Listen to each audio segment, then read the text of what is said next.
pour une première vidéo, j'espère de qualité pour vous et pour moi.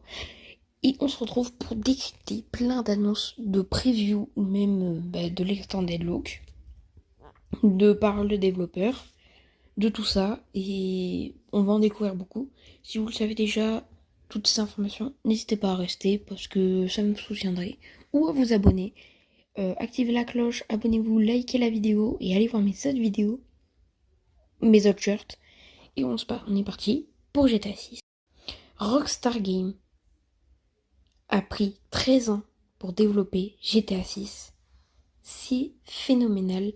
C'est du jamais vu. Généralement, ça prend entre 4 et 5 ans ou 3-4 ans pour développer un triple A. Là, 13 ans. Bien sûr, ils ont commencé. Pas directement après, parce qu'il y avait Red Dead. Ils ont commencé juste après Red Dead, je pense. Mais ils ont commencé à imaginer l'histoire en 2013. Voilà. Et c'est à ce moment-là que tout a commencé. Et c'est extraordinairement long. Et il y a des développeurs qui y sont depuis GTA 4, ça se trouve. Deuxième fait. Rockstar Games présente l'échelle globale du jeu comme du jamais vu. Apparemment, l'échelle, la taille du jeu serait du jamais vu. Ça va être énorme. On va avoir des heures de découverte. Déjà que le gameplay va être long, on le verra après. Là, ça va être encore plus long à tout explorer, ça va être incroyable. Troisième fait. À la base, il aurait dû avoir 3 ou 4 protagonistes. Plus 4. Oui, j'avais vu 4. On aurait dû avoir 4 protagonistes. Et ça aurait été juste beaucoup. Et peut-être un peu trop. Ça aurait fait une histoire vraiment longue, c'est bien. Mais ça aurait été trop long pour moi. Après, moi, je veux que ça dure plus longtemps. Mais 4, on aurait du mal à développer leur histoire sans que ça aille trop vite, tout ça, ou que ça soit trop long. Du coup, moi, je trouve que 2 protagonistes, c'est très bien. Et surtout, on va pouvoir développer leur relation. On le verra juste après. Quatrième fait, la carte de GTA 6 est 2 fois plus grande que celle de GTA 5 et 3 fois plus vaste que celle de Red Dead 2, qui sont 2 jeux développés par Rockstar Games et édités par Take-Two. Donc la map, d'après ce qu'on sait avec des previews, va être énorme. On sait que le poireau, je vais pas dire son nom au cas où, a leaké la map. Rockstar ne l'a pas dévoilé à l'extended look, donc c'était pas leur plan.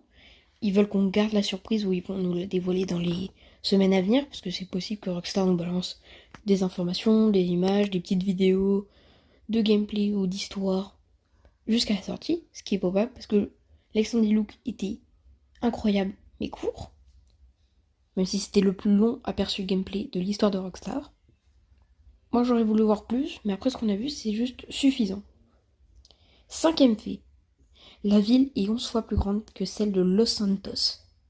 Celle de Los Santos qui était énorme, on parle des abords, tout ça. De toute façon, on le voit dans la scène du parachute, elle va être immense, la ville. Rien que la ville va être 11 fois plus grande que celle de Los Santos. Quand on dit 2 fois plus grand que la mode de GTA 6, moi je pense qu'il faut monter un peu. Avec les détails, non mais ça va être extraordinaire. Et surtout, sixième fait, la minimap représente les bâtiments explorables en 3D. C'est-à-dire que la minimap, quand vous verrez un bâtiment 3D, ce sera des bâtiments qu'on pourra explorer. Ce sera juste incroyable. On l'a vu dans l'extended look. La planque, l'appartement de Jason et Lucia. Donc Jay et Lou. Donc qui est leur surnom, je pense. Voilà, ça va être incroyable. On va pas tout avoir. Ils vont faire des effets pour faire en sorte qu'on ait l'impression qu'il y ait des intérieurs, mais non. C'est un peu comme sur le Spider-Man Insomniac. On fait des faux fonds, ce qui est stylé et réaliste. Parce que sinon, le jeu serait beaucoup trop gros. Ça tiendrait pas. Donc, c'est pas grave. Septième fait, il faudra, accrochez-vous, 80 heures pour terminer GTA 6. En tout cas, l'histoire principale. Sans explorer, si tu te concentres 100% sur la mission, si tu fais rien à côté, 80 heures.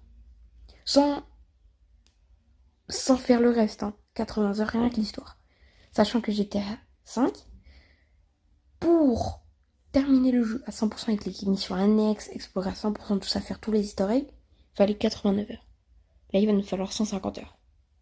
J'abuse peut-être un peu, mais 150, 160, ça va être phénoménal. Les let's play vont être ultra longs des youtubeurs. 8e fait, nous pourra faire nos propres décisions. Qu'est-ce que ça veut dire? C'est que, suivant nos décisions de couple, de choses comme ça pourra affecter notre gameplay. Donc changer notre manière de jouer. Peut-être changer la fin, changer le milieu de l'histoire. Peut-être qu'ils ont fait plusieurs histoires qu'on pourra choisir. On sait pas. J'espère qu'on va avoir plus de détails dans les semaines à venir, jusqu'à la sortie du jeu. Au pire, on le découvrira à la sortie du jeu, que je ferai, bien sûr. 9e, il y aura un système de relation poussé avec Lucia sur GTA 6. Après des previews, on a appris que Lucia et Jason pourront développer leurs sentiments. Par exemple, si Jason fait quelque chose qui ne plaît pas à Lucia, ça peut baisser leur relation. Ils peuvent redevenir au rang de amis ou détestables, mais ça touchera l'histoire. S'ils sont au rang de détestables, les missions peut-être changeront un peu, seront un peu tendues, c'est possible. Ou alors Rockstar ne feront que baisser au niveau d'amis, on sait pas. Moi j'espère on va avoir plus d'informations, car après il faudrait que je relise bien les articles, tout ça. Enfin j'ai pas lu d'articles, mais je vais le faire. Et j'ai trop hâte de voir. Du coup ça va être incroyable. Et 10e et dernier fait, Rockstar Games a fait en sorte que l'on remarque pas la différence entre mission et monde ouvert. Quand vous passez de monde ouvert à mission, par exemple, vous arrivez à une mission avec votre voiture, dès que vous sortez, en fait, dès que vous êtes dans votre voiture, la mission commencera. Et dès que vous finirez la mission, vous serez dans votre voiture. Ce qui permettrait, en fait, pas montrer que... C'est pour montrer que c'est un peu ensuite. Et ça, je trouve ça incroyable pour pousser le réalisme et l'immersion. Ça va être incroyable. On en a déjà fini pour cette courte vidéo. J'espère qu'elle vous aura plu. En tout cas, moi, je vais en apprendre plus sur d'autres faits. Et je vous ferai plein d'autres vidéos dans la semaine. Peut-être pas tous les jours, mais beaucoup. Et j'ai hâte de découvrir le jeu, de découvrir d'autres images exceptionnelles. En tout cas, dans les heures à venir, on risque d'avoir beaucoup de previews. Donc des articles, tout ça, je vous en parlerai demain, au moment où sort cette vidéo, ou aujourd'hui, au moment où sort cette vidéo. En tout cas, je vous dis abonnez-vous, likez et commentez et partagez, surtout partagez. Moi je vous dis à très vite pour de l'actu GTA 6.